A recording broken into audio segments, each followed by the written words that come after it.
Boa tarde.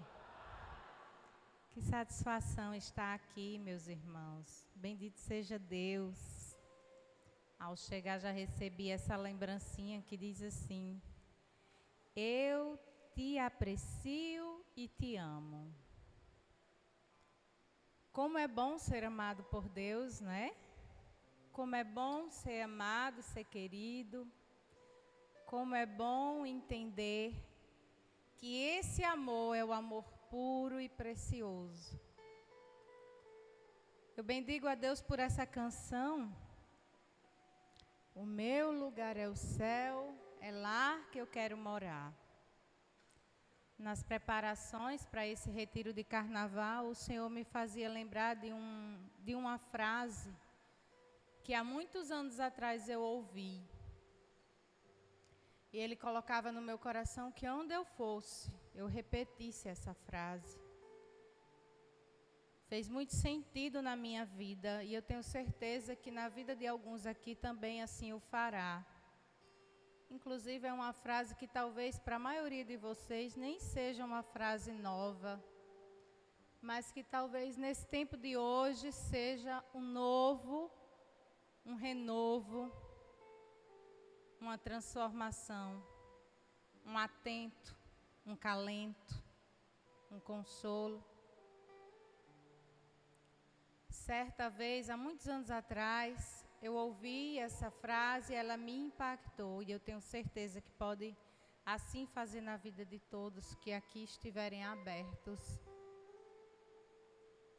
E a frase é o seguinte: uma vida sem propósito é uma vida sem sentido. Uma vida sem propósito é uma vida sem sentido. E nós cantávamos o propósito maior para as nossas vidas. O nosso lugar é o céu. Viemos de Deus e voltaremos para Deus. Esse é o nosso propósito maior. O nosso lugar é o céu. Mas percebam que nos tempos de hoje, principalmente nesses tempos de hoje, tantas pessoas estão perdidas sem sentido. E talvez porque esqueceram do verdadeiro propósito, do maior propósito. E por isso que se encontram sem sentidos para viver. Nós estamos falando aqui de um tempo difícil. De um tempo que para chegar a palavra de Deus nos corações é preciso muito custo.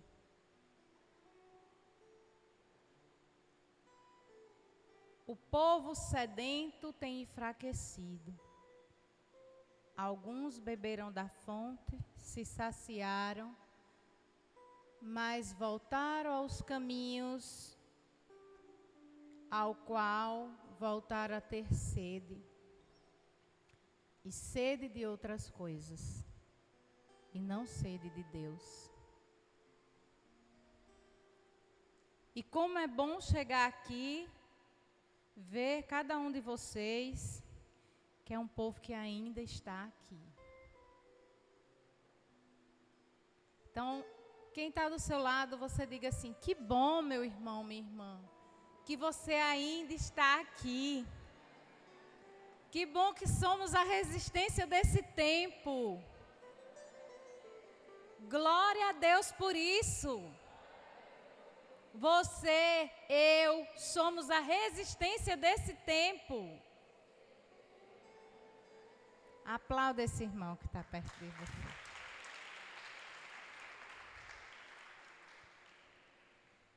Talvez você já ouviu algumas pessoas até chegarem a falar assim: tudo bom, meu amor, a paz. Você já deve ter ouvido alguém falar assim: mas naquela época, os nossos retiros eram assim, assim, assim. Mas naquele tempo, os nossos retiros eram assim, assim. E se eu disser para você que estamos no melhor tempo, porque somos a resistência desse tempo, bendito seja Deus. Somos a resistência desse tempo, estamos no melhor tempo. Sabe por quê? Porque está cada vez mais difícil ser um cristão de verdade.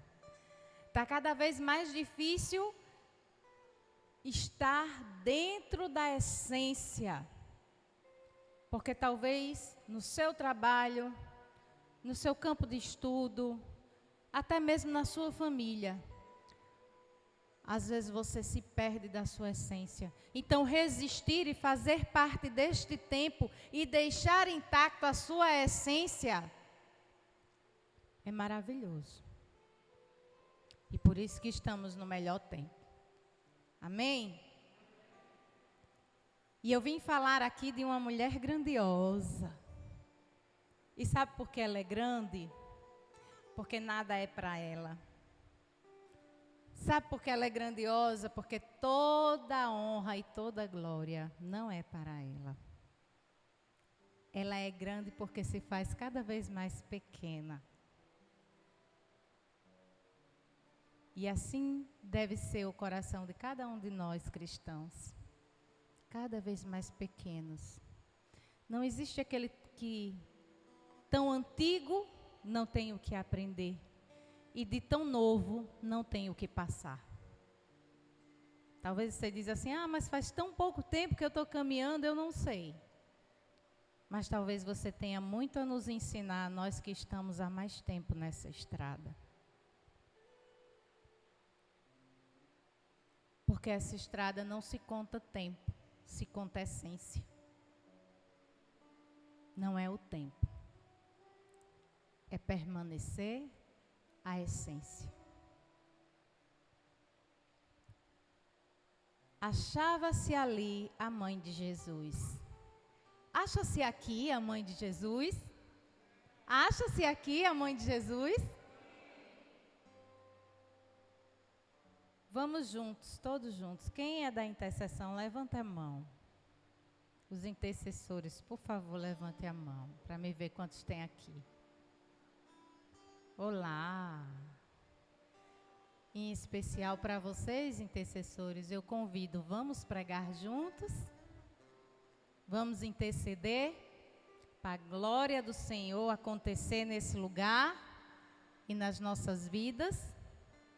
Então vamos juntos, tá?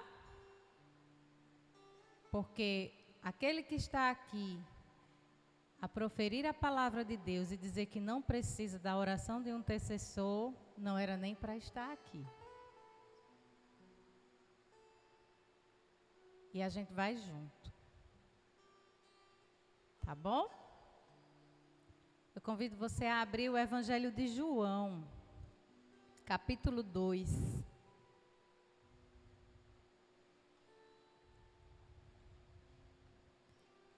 João, capítulo 2. E claro que você já sabe do que a gente vai partilhar hoje. Claro que você já sabe sobre do que é a essência de informação dessas bodas de Caná. Mas o mais importante é que a gente entenda que a palavra de Deus se renova e faz nova todas as coisas. E algo vai acontecer para que a gente saia daqui com um aprendizado por meio dessa palavra.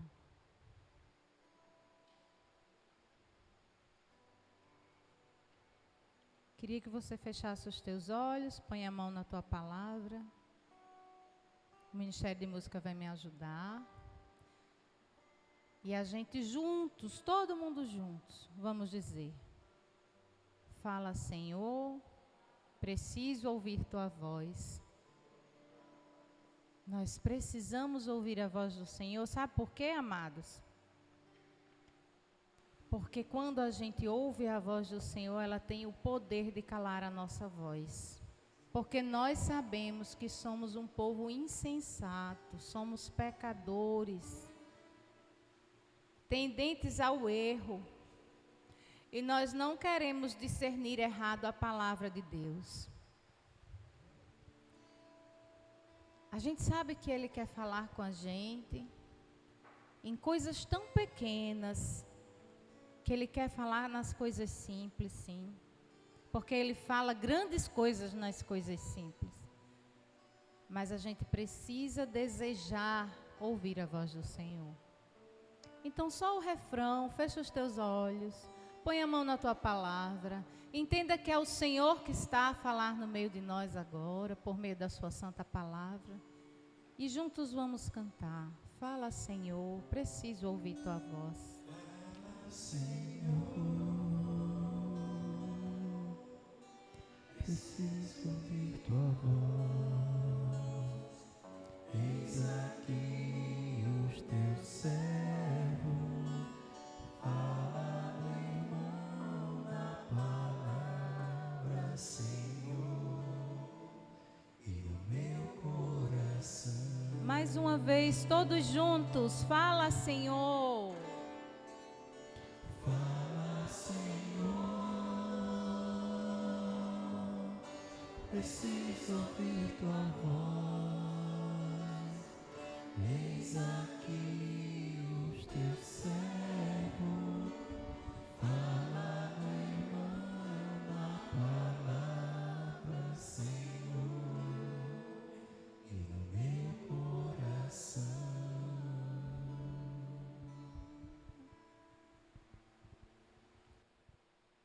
No terceiro dia, houve um casamento em Caná da Galileia. E a mãe de Jesus estava lá. Também Jesus e seus discípulos foram convidados para o casamento. Faltando o vinho, a mãe de Jesus lhe disse: eles não têm vinho. Jesus lhe respondeu: mulher, para que me dizes isso? A minha hora ainda não chegou. Sua mãe disse aos que estava servindo: fazei tudo o que ele vos disser. Estavam ali 6 talhas de pedra, de quase 100 litros cada, destinada às purificações rituais dos judeus. Jesus disse aos que estavam servindo: enchei as talhas de água, e eles a encheram até a borda. Então disse: agora tirai e levai ao encarregado da festa. E eles levaram. O encarregado da festa provou da água mudada em vinho, sem saber de onde viesse, embora os serventes que o tiraram a água soubessem. Então chamou o noivo e disse-lhe: todo mundo serve primeiro o vinho bom. Quando os convidados já estão bastante bêbados, serve o menos bom. Tu guardaste o vinho bom até agora. Este início dos sinais, Jesus o realizou em Caná da Galileia. Manifestou sua glória e seus discípulos creram nele. Põe a mão novamente na palavra, fecha os teus olhos e fala assim comigo: Senhor, que a tua palavra desça como mel suave sobre os meus ouvidos e acalente meu coração. Amém. Amados irmãos, eu queria chamar a atenção para um fato específico dessa palavra. Eu vou começar pelo final dela, porque esse é o fato que eu quero que a gente possa entender de primeiro. No versículo 11 diz que este início dos sinais Jesus realizou em Caná da Galileia. Manifestou sua glória e seus discípulos creram nele. O que a gente estava falando no início dessa frase? Lembra da frase que eu falei? Como foi a frase? Quem lembra?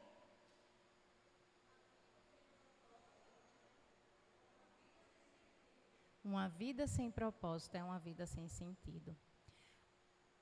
Percebe que a gente precisa acreditar nesse propósito?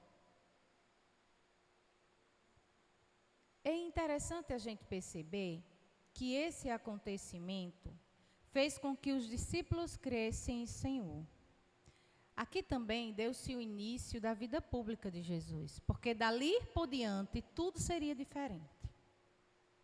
Quando Jesus falou para Maria que não era a hora, ele falava especificamente dessa hora de tudo se tornar mais público, mais visto. Mas Maria, sua mãe, ela tinha uma visão, a necessidade daquela situação. A necessidade daquela situação era o vinho? Ou a necessidade daquela situação seria honrar uma descendência? Eu vou dizer para você por quê. Quando a gente vai para os fatos bíblicos, a gente tem que entender que tudo se volta também para uma descendência. Maria, ela viu aquela necessidade do vinho que faltou numa festa que durava 7 dias. Isso aí não é novidade para ninguém, não é verdade? A gente já sabe disso, não sabe?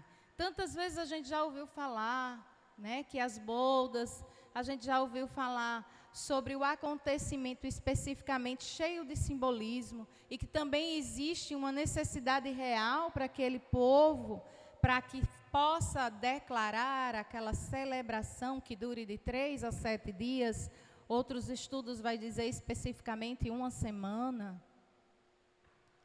Mas não é sobre isso que a gente precisa frisar. A gente precisa frisar de que Maria, ela olhou a necessidade não somente daquela situação da celebração.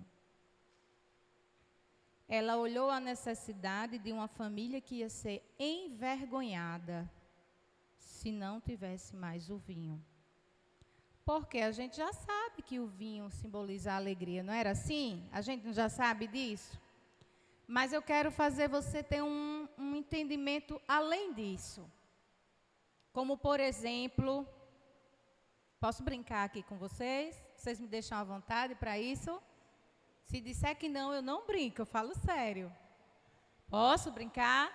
Ninguém vai se magoar não, né? O povo cristão é um povo curado, né? Vou lá. Vamos colocar para o popular, para o nosso dia a dia. Porque algumas pessoas até precisam disso, né? Se colocar na situação, às vezes fica mais fácil para que a gente entenda. Vamos dizer que todos nós fôssemos convidados a um casamento. Casamento de Renata. Renata vai casar, minha gente! E aí, estava todo mundo no casamento de Renata. E a comida ficasse estragada. E aí, os noivos não sabiam de nada. E a gente estava lá e serviram essa comida estragada.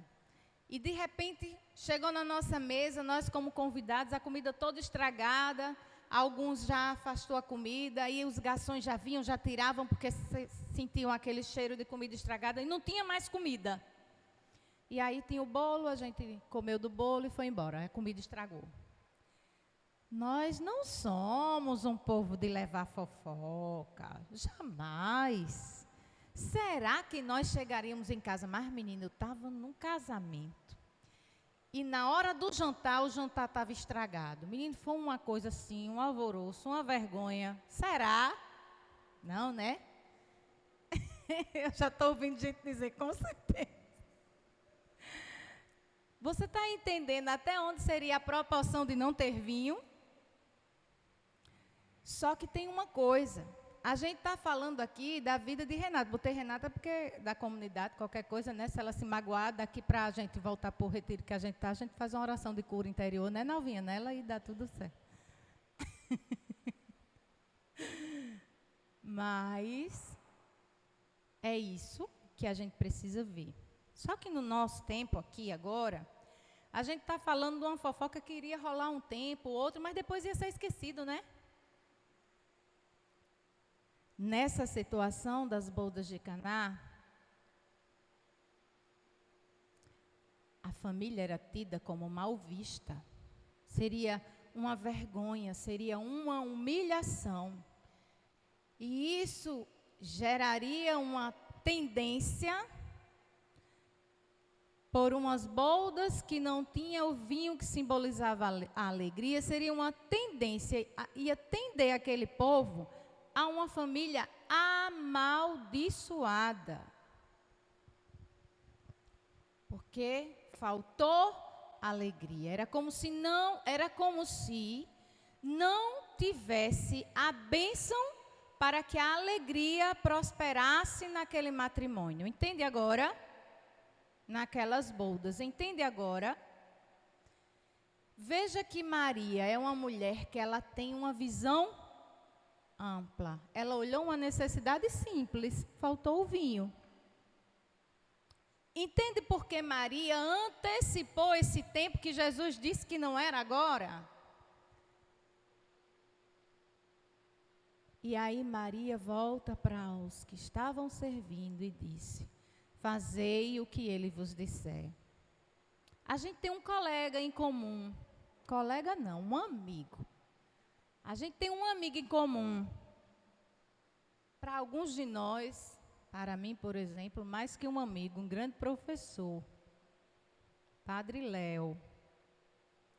Ele dizia que, nesse diálogo de Maria com Jesus, ele dizia que quando Maria foi até Jesus e disse que não tinha vinho, ele enxergou Maria, a mulher da necessidade, que clamou a necessidade do vinho. E aí ele responde: mulher, não é chegada a minha hora. E ele fala, numa das pregações dele, ele fala que quando Maria se volta, a partir do momento que Maria se volta em direção aos que estão servindo, Jesus já enxerga ali a Maria, sua mãe. Porque ela se volta e diz: fazei o que ele vos disser. E Jesus, como filho obediente, que honra pai e mãe, assim fez, por obediência à sua mãe. Entendem? Que o primeiro olhar de Jesus, agora eu vou repetir a frase exatamente quando o Padre Léo falava. O primeiro olhar de Jesus foi para Maria intercessora, aquela mulher que intercedeu por algo que estava necessitando. Mas quando ela se voltou e disse: fazei o que ele vos disser, ele disse: é minha mãe que está falando e eu vou ter que obedecer. Eu vou ter que obedecer. Essa obediência que Jesus coloca para nós, que talvez muitos de nós ainda já tenha se desviado, se escorregado no meio deste caminho por falta de obediência. Eu não estou falando, quando eu falo que nós somos um povo, que somos a resistência, que mantemos a nossa essência diante de tempos tão difíceis, eu não estou dizendo que a gente não erra. Eu estou dizendo que muitos de nós até escorregamos.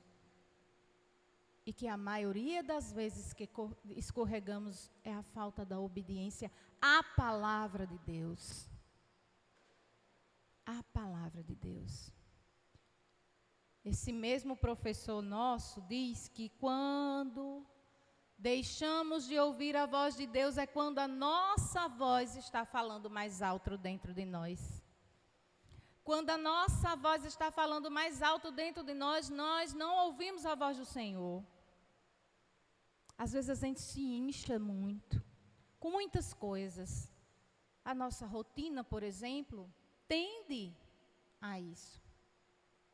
E ai de nós se não pudermos viver esse ponto de equilíbrio entre a nossa rotina e a nossa vida cristã.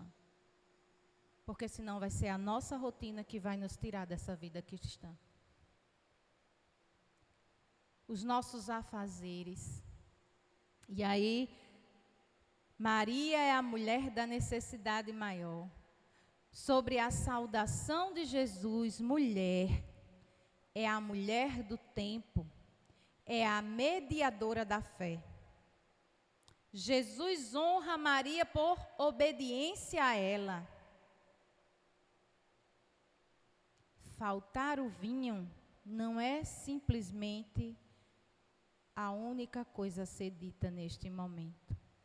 Maria enxerga ao longe aquilo que nos falta. Faltar vinho também falta frustração, vergonha, humilhação. Tudo isso iria ser levado diante do anfitrião, como também a toda a sua família. Ela ali enxerga a necessidade de interceder a Jesus pela necessidade de uma descendência. E aí eu queria falar para vocês uma coisa muito importante. Eu estava em oração, e aí o Senhor colocava no meu coração algumas coisas e eu preciso falar, né? O povo pode ficar chateado comigo, mas depois, né? O próprio Senhor dá um jeito de fazer com que essas pessoas curem o coração. Mulheres, mães de famílias, esposas, né? Quantas esposas estão afastadas deste caminho? Porque estão voltando apenas às necessidades de esposa, às necessidades de mãe. E nós precisamos viver esse ponto de equilíbrio. Ora, mulheres, vamos lá, vou puxar um pouquinho a nossa orelha, que também é minha, viu? Nós não falamos, não somos nós que falamos, que nós fazemos várias coisas ao mesmo tempo. Falamos isso com grande orgulho, não? Tem algumas mulheres até rindo aqui, confirmando, né? Porque, né, vocês, homens, não escutam tanto isso, né? A mulher, assim, ela se incha, dizendo assim, nós mulheres fazemos várias coisas ao mesmo tempo, você só consegue fazer uma coisa. E se brincar, ainda escuta assim da esposa, uma coisa só e você ainda esquece. Ora, se nós nos achamos as preciosas porque fazemos muitas coisas ao mesmo tempo, porque não dá conta das necessidades de mãe, de esposa e das necessidades de serva do Senhor. Por que que em algum momento isso desequilibra? Não era para ser assim. O ponto de equilíbrio deveria existir na minha vida, na minha casa, com minha família, mas na minha vida cristã. Eu preciso ser a mulher que conduz minha família com sabedoria, porque a mulher sábia edifica a casa. Mas deixa eu te dizer uma coisa, a sabedoria tem que vir do alto, porque se ela não vir do alto, é essa mesma ação de sabedoria que me tira do meu caminho para o céu. E a gente cantava, o meu lugar é o céu, é lá que eu quero morar. O que eu tenho visto são mulheres de oração, mulheres de grupo de oração, que têm dito a mim, mas tem sido difícil, porque levar as crianças para a igreja, porque elas não param. Tem sido difícil continuar no grupo de oração, porque as crianças não param. As nossas crianças, elas aprendem com os nossos exemplos. Se eu disser a vocês que a minha filha, com 3 anos de idade, ela rezava o texto, eu nunca sentei, e eu não tenho vergonha de dizer isso, porque eu encontro muitas mães hoje que sentam e ensinam os filhos a rezar, bendito seja Deus. Que coisa linda e maravilhosa. No meu tempo, eu nunca sentei com minha filha e disse, é assim, Ave Maria, não, mas ela me via rezar todos os dias. A armadura do cristão, o povo do meu grupo de oração ficava de boca aberta, porque ela mal falava direito, mas ela rezava a armadura do cristão. Eu não estou dizendo isso com vanglória, não. Talvez eu deveria também, faltou um pouquinho da mãe que sentasse com a filha e dissesse, minha filha, vamos aqui. Mas ela aprendeu, porque ela viveu isso. Dentro de casa, ela viveu isso no grupo de oração. Minha filha até hoje dorme em qualquer lugar. No chão limpo assim, inclusive no retiro agora, ela está dormindo comigo no chão limpo assim. Não, ontem ela botou um tatame, não foi? Ontem ela inventou um tatame, mas estávamos dormindo, eu e ela, no chão assim. Um edredom, que é mais, né, fofinho, estiradinho no chão e ela dorme. Porque quando criança, o grupo de oração rolando, ela estava com sono, ela deitava no banco, botava a cabecinha aqui, ela nunca se sentiu confortável. O que é que ela fazia? Ia para aqui, para o chãozinho aqui, E eu deixava. E eu não estou falando isso porque... Não. Eu estou falando porque muitas mães, às vezes, dizem que a criança precisa do descanso, a criança precisa... Realmente precisa. Mas a criança precisa entender junto conosco que existe um propósito familiar. E eu digo mais, viu? Não pense que você está protegendo demais, não, porque está fazendo. Não, mas eu estou fazendo em casa, beleza. Mas você vai criar seu filho dentro de casa somente porque na esquina, ele já começa a aprender. Ele não precisa andar muito. Porque criança, ela aprende observando. E o mundo é uma caixinha de surpresa. Ele pode estar dentro do ônibus, observando o comportamento das pessoas e aprendendo. Porque seu filho é um HD limpo, limpíssimo. E vai absorver tudo.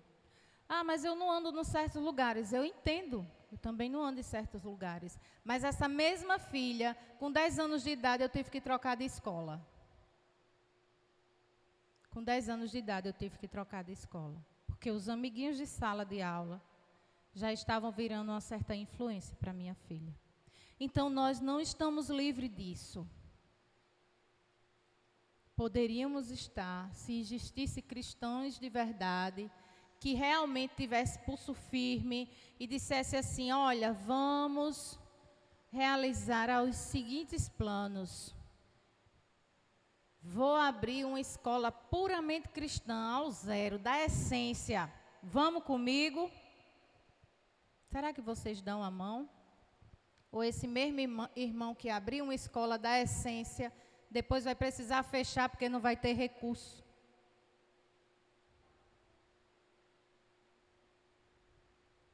A gente prefere no lugar mais em conta.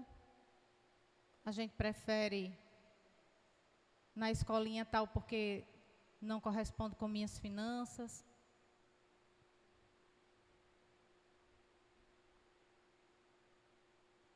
E a gente se perde no meio do caminho, porque a gente não consegue dar as mãos. E Maria é essa mulher que vê essa necessidade real das coisas. E nós estamos necessitando cada vez mais prezar a nossa essência. Sabemos direcionar o nosso olhar. E aí a palavra nos coloca uma mulher que soube direcionar o seu olhar. Ela falou para Jesus a necessidade e direcionou ao olhar aqueles que estavam servindo. E falou a frase que fez com que tudo mudasse, inclusive o tempo, quando Jesus falava para ela que não era a hora. Se importar com quem precisa e ser submissa realmente a quem se deve pedir. É a mãe que olha para o rei e clama por ajuda. Ela se inicia daí, por meio dela e através dela, não para ela, os grandes sinais do seu filho, com sua intercessão, junto a ele, mas sem nada ter para ela. É necessário termos essa visão mais atenta da necessidade do outro. Nós, muitas vezes, não nos importamos com isso e agimos de maneira bem diferente ao que realmente se espera agir. Enxergar as necessidades é saber a quem recorrer e saber até mesmo a quem ser submissa. É saber a quem recorrer e é saber até mesmo a quem ser submisso. A palavra nos fala que a partir daquele momento os discípulos creram no Senhor. E é preciso a gente crer, porque a gente só segue a quem a gente acredita. Não é verdade? A gente só segue a quem a gente acredita. E aí eu pergunto para você, não responda, só reflita. A quem verdadeiramente estamos seguindo? Em quem realmente estamos acreditando? Quem realmente tem sido o rei dos nossos lares? Quem realmente tem sido a rainha dos nossos lares? Porque o homem que diz, na minha casa é mulher quem manda, é porque a mulher já se perdeu do propósito faz tempo e está carregando o marido junto. O homem que declara, na minha casa é a mulher que resolve, ela já se perdeu faz tempo do propósito dela e está carregando a família junto. Está sendo tola. Porque na nossa casa existe uma hierarquia e precisa-se ser vista de uma forma muito particular. Jesus e Maria faz parte do nosso lar. Nós nunca podemos ser aquela que decide. O que é que aconteceu com a vida de José? Vamos lá, a gente está falando de Maria, vamos falar um pouquinho de José. Como que José ficou? Vou começar a cutucar vocês. Como que José ficou ao saber que Maria estava grávida? Me fala aí, minha gente, como foi? Confuso. O que mais? Com medo? Decepcionado. E aí o que é que aconteceu para virar toda essa situação da vida de José? O anjo apareceu a José, né? E aí, depois da aparição da comunicação do anjo, José fez o quê? Aceitou Maria, né? Quando Maria começou a ser rejeitada nos lares na hora de parir, quem estava junto com ela, batendo de porta em porta, buscando ajuda para que Maria pudesse dar à luz ao seu filho? Será que era Maria que dizia, vai José, bate nessa casa aí? José ia lá e batia. Vai José, agora naquela outra. José, vamos no povoado não sei de onde. Os nossos Josés dos nossos lares, eles são providos a ouvirem a voz do Senhor, obedecerem, e nós, esposas, somos providas para dar a mão aos nossos esposos. Mas sabe o que é que está acontecendo aí fora, né? Essa história de independência está deixando todo mundo aprisionado. Essa tal palavrinha mal interpretada tem dividido muitos lares. A tal da independência. Tem feito muitos José se calarem, curvarem a cabeça. Tem confundido a cabeça de muitos filhos. Porque ele fica confuso se é o pai que toma a decisão, se é a mãe que toma, e tudo se perde. Maria, ela coloca para a gente essa submissão. Sabe por quê? Porque ela se volta para uma necessidade, na certeza que Jesus ia fazer algo, porque ela não podia fazer. Tem filho que fica sendo bola de ping-pong, sabe como é? Mãe, eu posso isso? Pergunta seu pai. Pai, eu posso isso? Pergunta sua mãe. É porque eu já perguntei à minha mãe, ela disse que eu vim, então pergunta a ela, que é ela quem decide. O menino cresce confusinho. Ele não entende de hierarquia. Porque na casa dele se fala mais de autoridade do que hierarquia. E existe uma grande diferença em tudo isso. Cada um quer ter sua autoridade. a tal da independência dá uma visão de duas autoridades diferentes. E o povo está sendo aprisionado e se perdendo da verdadeira essência.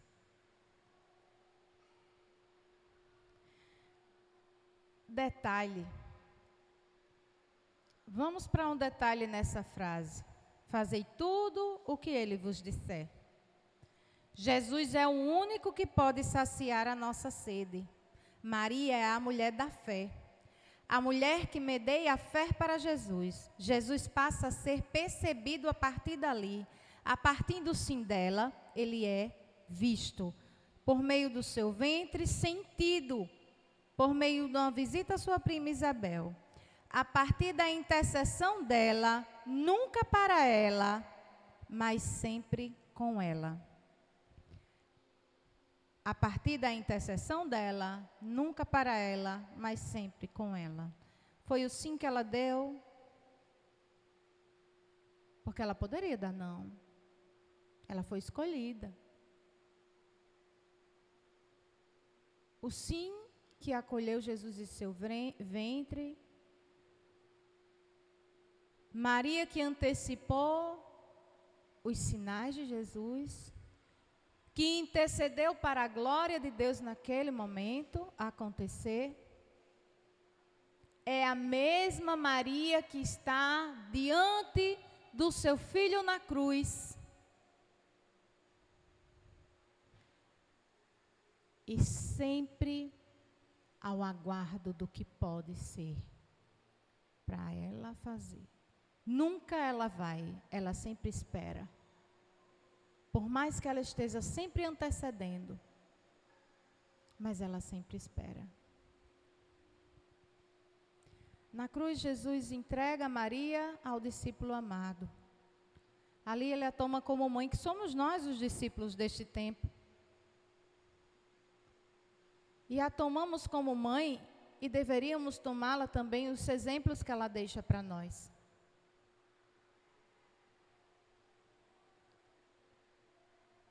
Mas qual é o exemplo de mulher que nós estamos tendo? Sabe por quê, minha gente? Porque às vezes a gente está se perdendo com uma coisa tão boba.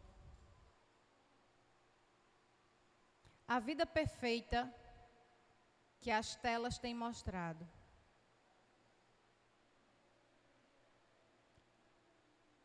Sabe, mais ou menos de uns 2 meses para cá, mais ou menos, eu estou dizendo mais ou menos para não dizer especificamente o tempo.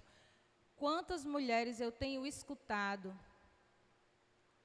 no estado de profunda angústia, para não dizer depressão, mas de profunda angústia, porque estavam querendo ter a vida perfeita que elas estavam vendo das famílias perfeitas no Instagram.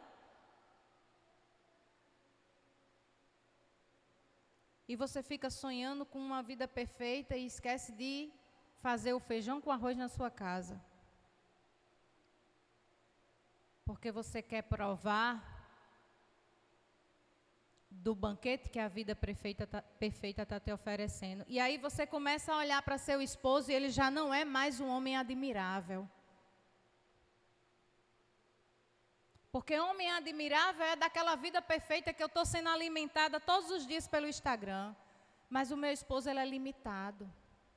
Ele precisa da minha intercessão, ele precisa do meu joelho no chão. E por que eu, Rosângela, está falando isso? Porque eu posso falar disso? Porque isso fez parte da minha vida.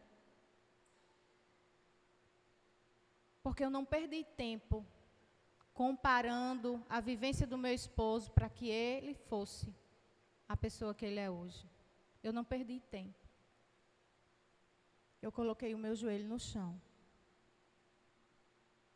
E há 19 anos atrás, posso dizer com mais precisão, 19 anos que ele está nesse caminho, glória a Deus. Mas há 24 anos atrás, eu não tinha muita coisa. Eu tinha a simplicidade de colocar o meu joelho no chão. Eu quis aprender como verdadeiramente seria adorar Jesus. Eu quis aprender como realmente eu poderia ser uma intercessora, o que seria rezar pelo outro. As minhas orações foram fluindo dia após dia. A primeira vez que eu olhei para a minha situação, para a minha realidade, e disse, eu preciso rezar para que Deus transforme a minha realidade, eu só sabia rezar o texto mariano e mal sabia contemplar os mistérios.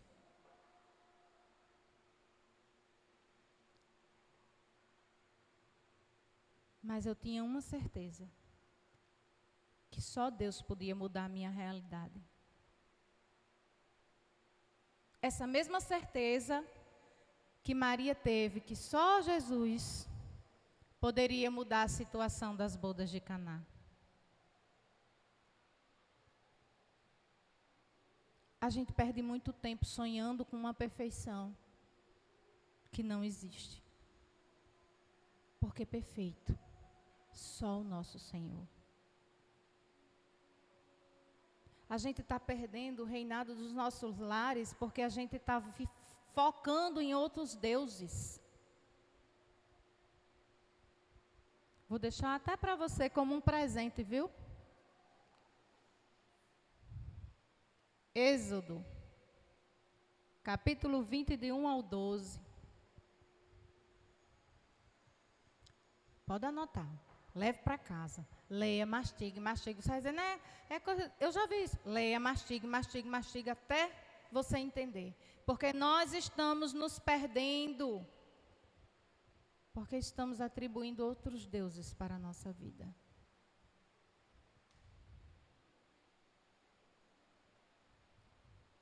A transformação da água em vinho. Jesus deu cor, cheiro e sabor. Ele é o mesmo que transforma a nossa realidade, que transforma o nosso estado de vida. E essa transformação oferece para nós novas realidades. Sobre o milagre. Foi um milagre, sim ou não? Transformar água em vinho, sim ou não? Foi um milagre. Sobre o milagre. Todo milagre acontece para gerar propósito. Eu iniciei falando de propósito, eu vou finalizar falando de propósito. Todo milagre acontece para gerar propósito. Mas espera aí, abre um pouquinho o teu ouvido para você entender. Nós não podemos ser um povo que só espera milagres. Nós não podemos ser um povo que só espera milagres, porque às vezes eu quero só um milagre. Mas eu não entendo que o mais importante do milagre é remeter um propósito. Sabe por quê? Quantas pessoas talvez tenha acontecido um milagre da cura? Uma cura física, por exemplo. Uma pessoa que estava, sei lá, com uma doença, enfim, estava num estado assim que não tinha mais o que se fazer e ela se pôs a colocar-se diante do Senhor e começou a clamar diante do Senhor e fez seu tratamento, sua cirurgia, tudo aconteceu, deu tudo certo, está curada, está bem. Continua buscando o Senhor? Continua no caminho? Quantos a gente não conhece? Quantas realidades como essa a gente não conhece? De pessoas que se voltaram para Deus por uma realidade até mesmo financeira. E quando tudo melhorou, cadê essas pessoas? O maior e o mais importante não é o milagre, sim o propósito. Porque quando eu entendo o propósito maior, de estar diante do Senhor, de ser realmente esse eleito à vida eterna, o milagre só faz parte da história, ele não é o tudo. Eu estava hoje de manhã pregando lá no Regional de Mangabeira, encontrei uma senhorinha muito fofinha, ela faz parte de uma história muito engraçada na nossa vida, e ela disse assim, ô minha filha, seu esposo ainda está naquela mesma história da sua oração onde citou. Ela disse, então, eu disse a você que rezou errado. Sabe por quê, minha gente? Porque meu esposo, ele sempre passou carnaval fora de casa, distante da família, porque ele era músico, né? A maioria de vocês eu acho que conhece aqui, né? Mas enfim, vou falar para quem não conhece. E aí ele sempre foi ausente de casa. Carnaval, Natal, Ano Novo, essas datas assim, porque ele estava, né, tocando nas bandas, que ele era músico secular, né? Mas aí, nas minhas orações, eu dizia sempre assim: Senhor, eu tenho certeza que tudo que ele faz para o inimigo, um dia ele vai fazer para ti. E eu dizia sempre isso. Eu tenho certeza, Senhor, que um dia... E ele, quanto mais eu rezava, mais virado ele ficava no tererê. Ave Maria. Mas eu não me perdia do meu foco, de acreditar que Deus ia transformar aquele homem de um jeito que ele ia fazer tudo para Deus. Só que eu esqueci de uma coisa: ele fica ausente, né? Hoje ele faz, glória a Deus.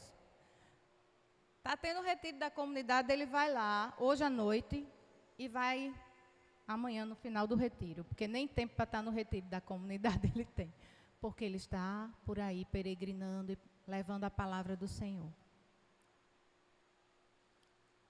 Mas eu fico muito feliz, porque eu acredito que o Senhor ouviu cada palavrinha dos 4 anos e 6 meses que eu caminhei sozinha esperando a graça acontecer. Cada palavrinha, cada lágrima, cada olhar, cada silêncio, o Senhor acolheu e realizou. A vontade dele, não a minha. Sabe por que não a minha? Porque seria muito cômodo para mim estar com meu esposo servindo junto, eu e ele. Não seria, não? Seria uma maravilha. Para mim, seria uma graça maravilhosa. É claro que isso acontece, mas não em época de retiro de carnaval. Mas que seja feita a vontade de Deus. Aí, uma certa vez, há uns bons anos atrás, eu estava num retiro e aí chegou uma irmãzinha e disse assim: ô minha irmã, mas assim, glória a Deus, né? Deus transformou a vida do seu esposo. Mas você não tem medo, não, assim, ele assim, viajando, saindo assim para pregar a palavra de Deus. Você não tem medo de algumas Dalila da vida, não? Aí eu olhei no olho da minha irmã assim, disse assim: ô minha irmã, eu não tenho não. Eu vou lhe dizer por quê. Porque Deus me deu a graça, Ele não me emprestou. Ele me deu, ela é minha e faz tempo. Porque a fé faz toda a diferença. Entende? O tempo está difícil mesmo. E nós precisamos honrar a nossa casa como um verdadeiro santuário a partir da nossa fé. Nós, mulheres de fé, homens de fé, famílias de fé, povo de fé. A gente é um povo que dá preocupação, depois a gente toma. Que fé é essa, meus irmãos? A gente lança a necessidade, ó Jesus, acolhe aqui essa necessidade e tal, depois a gente toma de volta. Nós sofremos com a preocupação, a ocupação antecipada. Eu ocupo minha mente com uma coisa que eu não consigo resolver, podendo fazer o quê? Aquilo que Maria fez. Ô Jesus, vem aqui, chega aqui, Jesus, na minha casa, porque está faltando o vinho do diálogo na minha casa. Está faltando o vinho da oração na minha casa. Está faltando o vinho do amor na minha casa. Está faltando o vinho do perdão na minha casa. Chega aqui, Jesus, porque só o Senhor para fazer transformar a água, a única coisa que tem em abundância na minha geladeira, a água nesse vinho. Transforma, Jesus. Ou a gente acha que somente nesse tempo e nessa situação é que funcionou. Então, amados, eu vou repetir. Todo milagre acontece para gerar propósito. Todo milagre acompanha uma nova realidade de vida. Se isso não acontecer, não importa o milagre, porque eu me desprendi do caminho do meu propósito.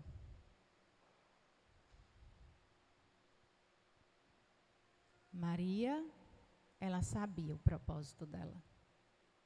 Ela acolheu desde o início. E posso dizer a você, eu nunca consegui um estudo que me colocasse tamanha certeza sobre isso, mas posso lhe dizer que perante uma Maria que a gente tem,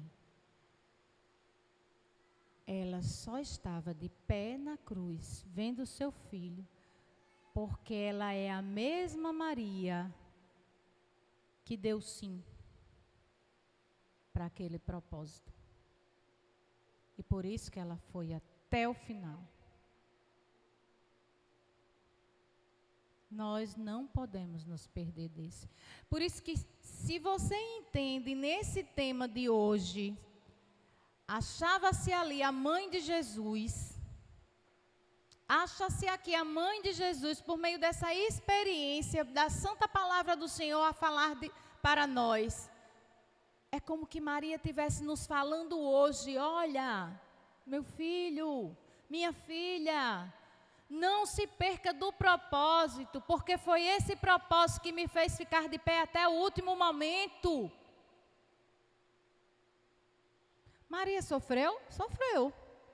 Foi rejeitada, foi perseguida, mas nunca se desviou do seu propósito.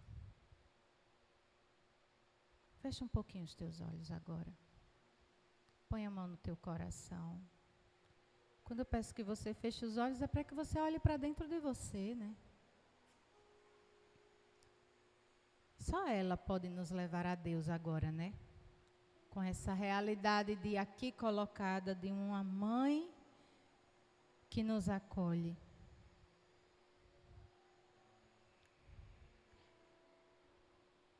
A gente diz assim: ô Maria, acolhe a minha dor. A mãe que pode acolher os seus filhos, carregá-los no colo. Porque ela é a Mãe Santíssima que nos leva a Deus, né? Ela é. Não existe outra mãe. Nós temos a nossa mãe, que pode até nos levar a Deus sendo exemplo de mãe, de cristã. Mas santíssima, somente ela. Rainha. Eu não sei. Quando o Senhor colocava essa canção, Ele falava assim, sabe?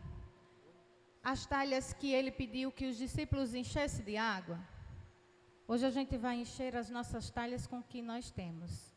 Eu não sei se você trouxe uma dor, uma insatisfação, uma angústia, uma realidade de situação financeira, uma realidade de enfermidade, uma situação difícil na sua casa. Eu não sei. Eu não sei se você veio perdido, perdida. Eu só sei que, por meio dessa canção, dessa oração, encha a sua talha. Encha a sua talha com tudo que você tem aí dentro de você, para que Jesus possa transformar. E vamos pedir que a Mãe Santíssima nos leve para Deus. Fecha os teus olhos, ouve essa canção e enche tua talha, porque Jesus vai transformar nesta tarde. Tantas e tantas realidades. Talvez relembrar no meio de nós agora tantos e tantos propósitos que estão sendo esquecidos. Vamos nós sermos os discípulos a encher essas talhas agora. Vamos pedir que essa graça, essa glória de Deus se manifeste pela ação de Jesus a transformar todas as situações. E eu convido você a crer, verdadeiramente se entregar, para que suas talhas possam estar cheias.